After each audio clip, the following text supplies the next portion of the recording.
Hello বন্ধুরা, রঞ্জিতার ঘরোয়া রান্নাঘর থেকে তোমাদের সবাইকে স্বাগত জানাই। আজকে একটা নতুন রেসিপি নিয়ে এলাম, বোয়াল মাছের ঝাল। প্রথমে আমি মাছগুলো নুন হলুদ দিয়ে ভেজে নিচ্ছি।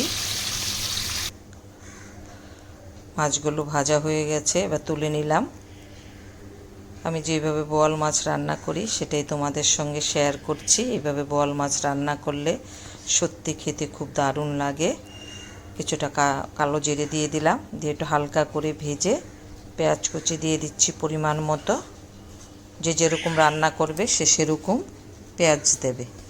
আর এখানে পেঁয়াজ, রসুন, কাঁচা লঙ্কা পেস্ট করে দিয়ে দিলাম, দিয়ে ওটাও ভালো করে কষে নিচ্ছি।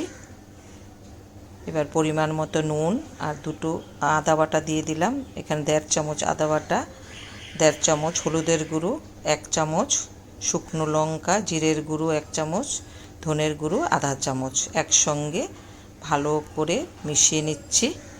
ভালো করে কষিয়ে নেব। কষানোটা ভালো হলে রান্নাটা খুব টেস্টি হয়। কয়েকটা কাঁচা লঙ্কা দিয়ে দিলাম, দিয়ে ওটাও একসঙ্গে ভালো করে কষে নিচ্ছি। এবার মাছগুলো সব দিয়ে দিচ্ছি।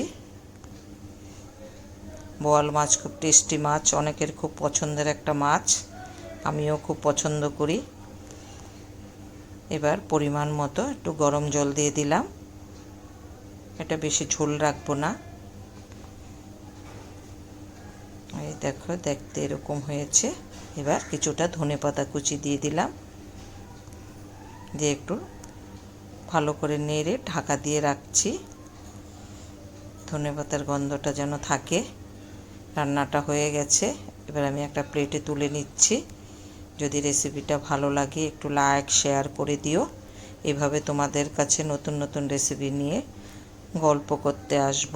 সবাই ভালো থেকো, সুস্থ থেকো, পাশে থেকো, আর কমেন্ট করে জানাবে রেসিপিগুলো তোমাদের কেমন লাগছে। সবাই ভালো থেকো, সুস্থ থেকো।